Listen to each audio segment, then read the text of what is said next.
Todo se A ver, prepara ¿qué está haciendo ahorita? Una torta de asada. Torta de asada. Sí, todo se prepara en el momento. Ah, ok. Bueno, denos la dirección, ¿cómo llegamos aquí? No, la dirección no me la sé, pero la salida es la 238. Salida 238. Sí, la salida. Ya está. Ok, aquí nos vemos. Bueno, muchas gracias. Aquí nos vemos. Que tenga buen día, don. Ok, gracias. Woo, man, what a day it's been. 10 hours, 10.5 hours to unload. Woo. But, like I always tell you guys, there's always something positive with everything negative. Had I not waited 10 hours to offload, I wouldn't have run into a dear friend of mine, somebody that is also a YouTuber, and he has, we've been keeping in touch with each other back and forth for a little over a year now. And if this delay wouldn't have happened to me, we wouldn't be here. So without further ado, let's introduce the man of the hour. This is Howard. What's up, Howard? What's going on, brother? What's up, Jorge? Man. Hey guys, how you doing? Howard from A Seasoned Trucker. Don't forget to subscribe to my channel. Go ahead and go over there, check out the videos. I probably passed Jorge yesterday on the highway. Yeah. I just showed him the video, and there's a good chance we were in the same area yesterday at the same time. And there's a good chance that I actually got his truck on my drone video, because I actually stopped there, and it'll be on a later video of mine, but I actually stopped there and I flew the drone over some of the cabbage, and the times were kind of like around the same time, so I might have caught him going up the hill, which is pretty cool if we did. But if not, it's still awesome that I'm here hanging out with him and being able to spend some time. And finally, after what, about a year? You know. Hey, and we promised we were gonna break bread with each other. He already ate. He already ate his food. I was hungry, man. We're gonna you know, toast a Coke, I guess. I'll have me a Coke. What the hell? There we go. Right? So we're here. What exit is this? You know? This is exit 238, just north of Albany, Oregon. We're at the Loves. Mm-hmm. There's a little food court here. And that's where we're at right now. That's where we came over here to sit. Yeah. And get him some grub. He hasn't eaten all day. All day, guys. All day. 10.5 hours, no food. So, yeah. And yeah, this little food court is pretty cool. It's right next to the Loves. Like, right, literally, they almost share parking lots. And there's, they got Indian food, barbecue, which barbecue, I'm from Texas, so I'm a little bit, I discriminate other barbecues a little too much, or I'm too picky about other barbecues, because, you know, Texas barbecue, that's where we're from. And so what else? There was something else over here, I didn't see what it was, but what better way to do it is to come eat some tacos. Exactly. So, which I'm not gonna eat a taco though. This is a taco stand, but I'm gonna eat a Cuban sandwich. So imagine that. But so Howard, man, how long have you been trucking, man? For the guys that don't know you. 1982 is when I got going. 1982. So that'd be 39 years. Wow. And things have changed. Things have changed. A little bit or a lot. Or hey, back in the day, we didn't have what they call DOT blitz. Which the blitz that's happening. That's happening. We didn't have those. When you guys see this video, it would already have passed. So I would have already gotten in trouble or not. I don't know. Stay tuned. He'll be fine. He's not from Canada. I guarantee it. Señor. Mande. La coca. Your Coke is ready. Thank you. Gracias. All righty. Thank you.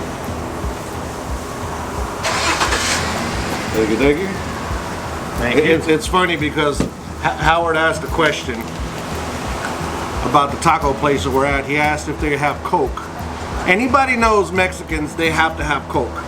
So they're gonna be selling. Hey, how did you toast? You took a drink and we didn't toast. Oh, sorry.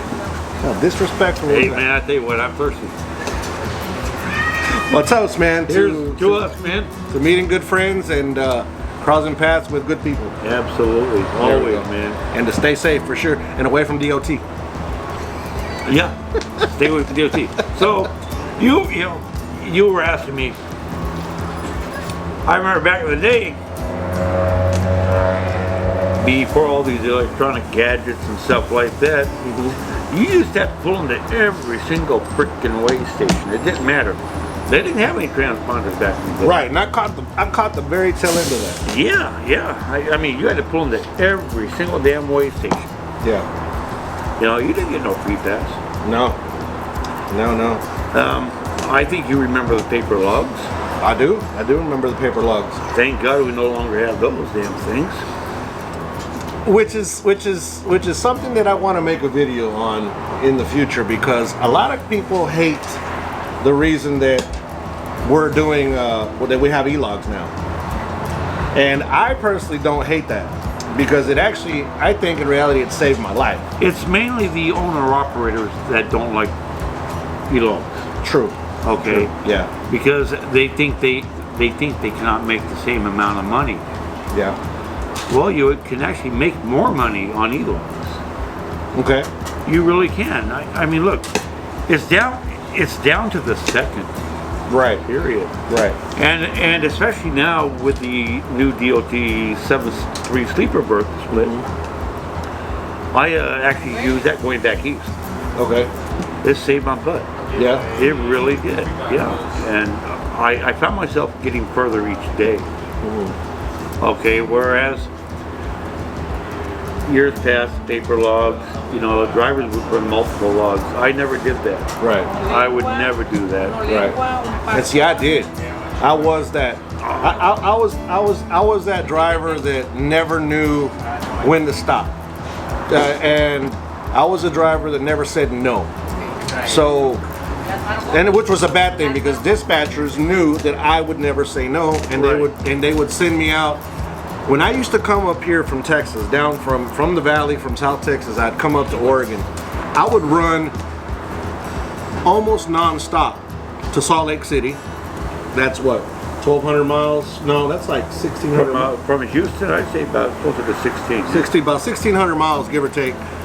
I'd sleep 8 hours there, and then I'd book it the rest of the way here. So basically, kind of like a 2 days from South Texas all the way up here. It's almost 3,000 miles.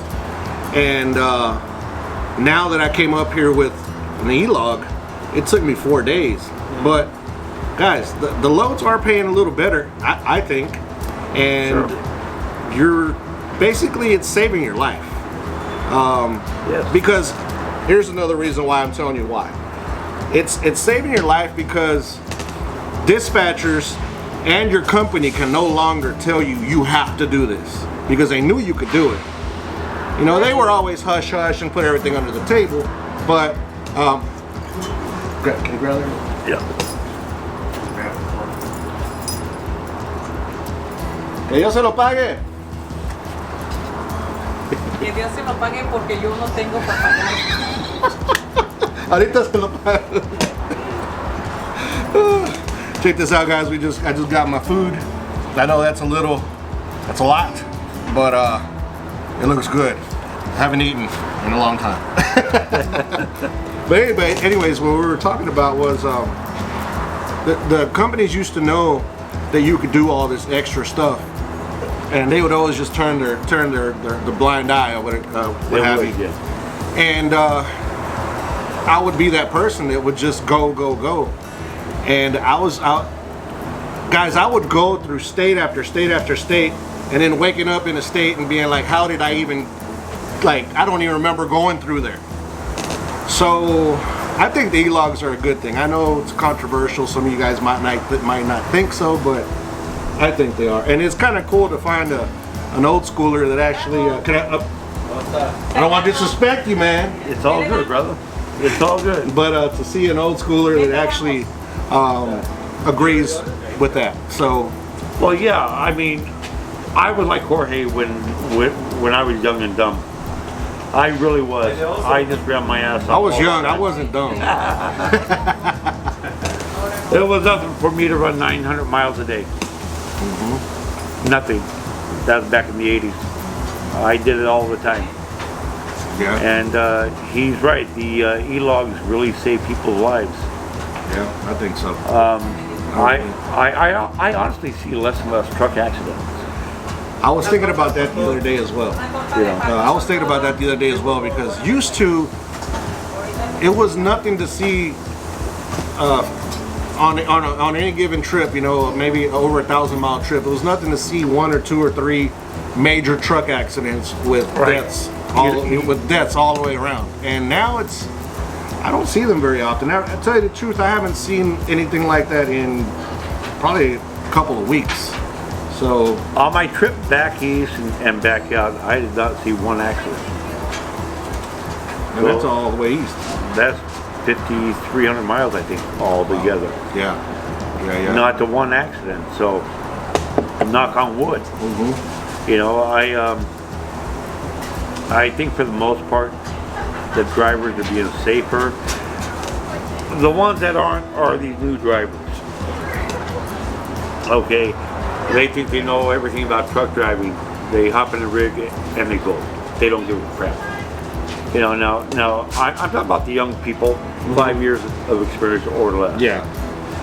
You know, if you don't have that experience after 5 years to know your ass from a hole in the ground, then get out of trucking. That's the way I look at it.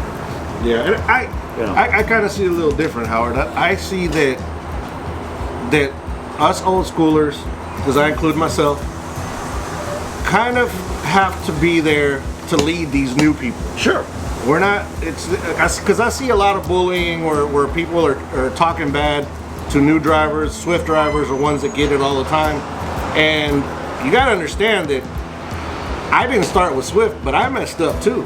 I just wasn't on nobody's camera.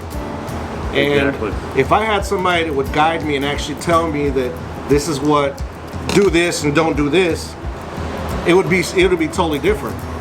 So, you know, I agree to a certain extent, but then I don't, because it's kind of our obligation. I feel like it's my obligation to give them a hand, to get out my truck, get my fat butt out of the truck, and help that person back up. How hard is that to do? Right. It's not. 90% of the drivers don't give a damn. Yeah. They won't do it. You know, I have no problem getting out and helping someone back up. Yeah. I mean, hell, I helped you back up. Yeah. Just a little while ago. But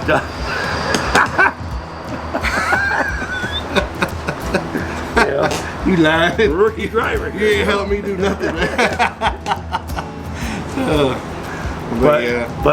But no, Jorge is right. It's us old guys. It's our job to give these younger drivers advice. Yeah. And it's their job to take that advice. They don't take it. You have to be willing to take it as well. Yep, yeah. It's on them. Yeah. Definitely on them. So. Well, cool, man. Cool.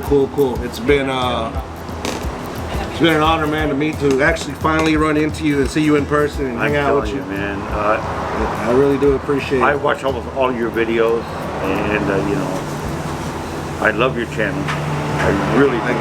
And always putting out positive stuff. Try to. You know. Try to. Yeah. That's what's so damn important. Yeah. You know, and I mean, when I grow up, I want to be a big YouTuber like you. I want to be an awesome driver like you when I grow up.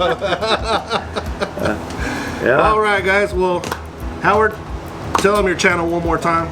It's a seasoned trucker. I'm actually thinking about changing the name of it again. Leave it alone. Quit changing it. Leave it alone. I was going to change it to leave it alone. Don't change your channel, man. But no, a seasoned trucker, check it out. I do all my videos with this. Like I tell you guys, remote Bluetooth. I tell you guys, you don't need to buy nothing expensive. No. Cell phone, you can make all your videos through that. If you really want to do it. So check it out. All right. Cool, man. We definitely appreciate it. And don't forget to check this guy's vids out also. Yeah. You know? All right, guys. Well, I am going to dig into this food because I'm starving. He's hungry, man. I'm starving. He's hungry. Guys, don't forget, guys, to be kind to one another. Help anybody needs help. Anybody contemplating suicide, 1-800-273-8255. And last but not least, military men and women, thank you so much for your service. See you guys on the next video. Peace. Adios.